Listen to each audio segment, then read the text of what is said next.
Assalamualaikum warahmatullahi wabarakatuh. Sebelumnya perkenalkan kami dari kelas 11 F4A kelompok 2 mau menjelaskan tentang keberagaman dan keunikan dari suku Minang. Pertama saya akan menjelaskan tentang Padang atau Minangkabau.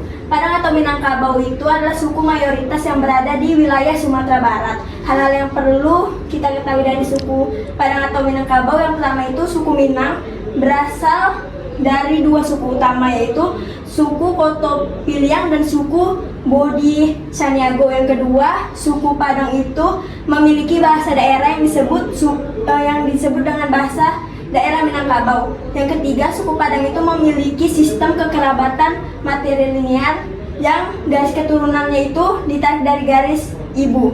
Yang keempat itu, suku Padang memiliki budaya merantau. Jadi kita itu sering melihat orang-orang Minang itu pada merantau ke luar daerah. Yang kelima itu, suku Padang memiliki makanan khas seperti rendang, sate Padang, dan soto Padang. Yang kedua, saya akan menjelaskan tentang rumah adat suku Minang.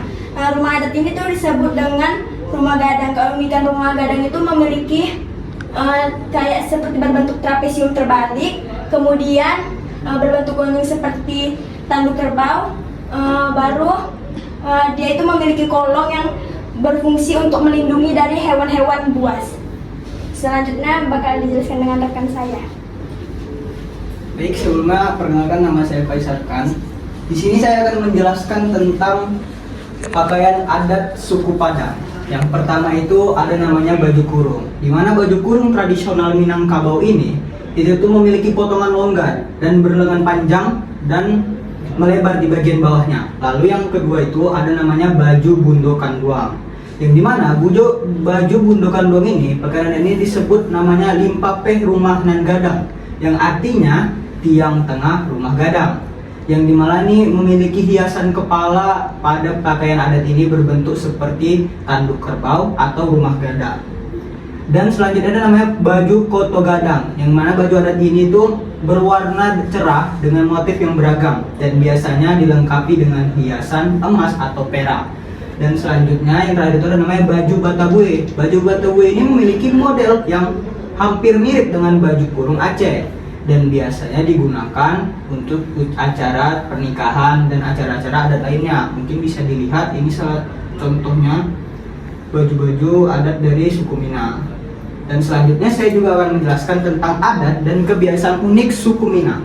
Yang pertama itu ada namanya makan bajamba, yang dimana ini tradisi makan bersama-sama yang dilakukan ini ketika seperti ada acara-acara adat atau seperti kayak pernikahan ataupun acara-acara adat lainnya. Mungkin bisa dilihat seperti yang di sini, ini salah satu contoh namanya makan bajamba. Nah, selanjutnya itu ada namanya adat itu upacara tabui, yang dimana upacara ini upacara tahunan dilakukan masyarakat Padang, yang dimana itu memiliki beberapa nilai. Yang pertama itu seperti nilai religius, yaitu yang dimana upacara ini itu dilakukan untuk memperingati seperti tentang tradisi Karbala, yang dimana mengingat Husain dilakukan seperti mengingat Hasan dan Husain, perjuangan Hasan dan Husain. Dan ada juga memiliki nilai kebersamaan yang mana mempererat tali persaudaraan, dan juga masih banyak lainnya juga untuk melestarikan adatnya supaya tidak hilang. Dan baru ada juga namanya itu adat dan kebiasaan unik seperti budaya merantau. Bisa kita tahu budaya merantau ini dari dulu itu sudah sangat melekat oleh masyarakat Minang. Kalau kita tahu, mungkin banyak sekarang masyarakat Minang itu yang pergi keluar kota atau bahkan sampai ke luar negeri, yang dimana itu berguna untuk menambah wawasan, menambah pengetahuan mereka, dan juga yang dimana itu nanti bermanfaat untuk keluarga mereka nantinya. Dan ada juga di situ namanya adat menjual anak laki-laki yang mirip dengan ayahnya. Nilai dari adat ini menjual anak laki-laki yang mirip dengan ayahnya di Minangkabau adalah untuk menghindari kematian salah satu dari anak laki-laki atau ayahnya. Dan yang terakhir ada namanya tradisi mandi balimo, yang dilakukan ini biasa dilakukan sebelum memasuki bulan Ramadan, yang dimana ini memiliki maksud untuk seperti menyucikan diri atau membersihkan diri sebelum memasuki bulan Ramadan. Mungkin ini salah satu contohnya. Nah, mandi balimo. Kalau yang ini tadi upacara tabui. Nah, mungkin itu saja yang dapat saya sampaikan. Mungkin selanjutnya akan disampaikan oleh rekan saya. Oke. Perkenalkan, nama saya Tasya Siva. Di sini saya akan menjelaskan lebih lanjut mengenai makanan dari suku Minang.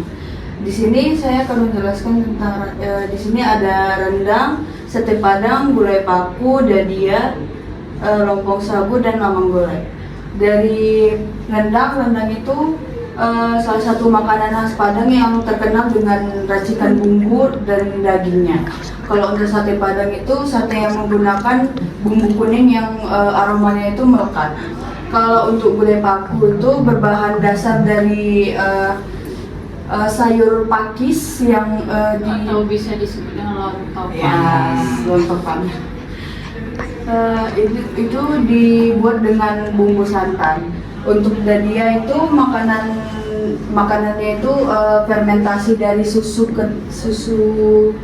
kerbau yang teksturnya itu mirip dengan yogurt. Lompong sagu itu kue yang terbuat dari tepung sagu dan pisang juga kelapa. Yang terakhir itu adalah lamang golek. Lamang golek ini merupakan tradisional khas Minang. Itu berbentuk kue, tampilannya itu mirip dengan lemper. Ini tuh yang membedakannya dengan lamang golek itu, ketannya lebih lembut daripada kue lemper dan isinya pakai inti kelapa muda. Yang terakhir saya mau memperkenalkan kesenian daerahnya. Di sini ada tari piring, rantak, tari payung, tari indang, dan tari randai. Yang kedua ada kesenian pantun dan sambang menyambang. Itu ada contohnya ini Bu, sambang kesenian pantun. Untuk kesenian musiknya itu ada saluang, gandang tabui, rebana dan sebagainya. Kesenian musiknya contohnya seperti ini. Oke. Baik, terima kasih Ibu telah mendengarkan presentasi dari kelompok kami. Maaf bila ada kekurangan atau salah kata. Assalamualaikum warahmatullahi wabarakatuh. Waalaikumsalam.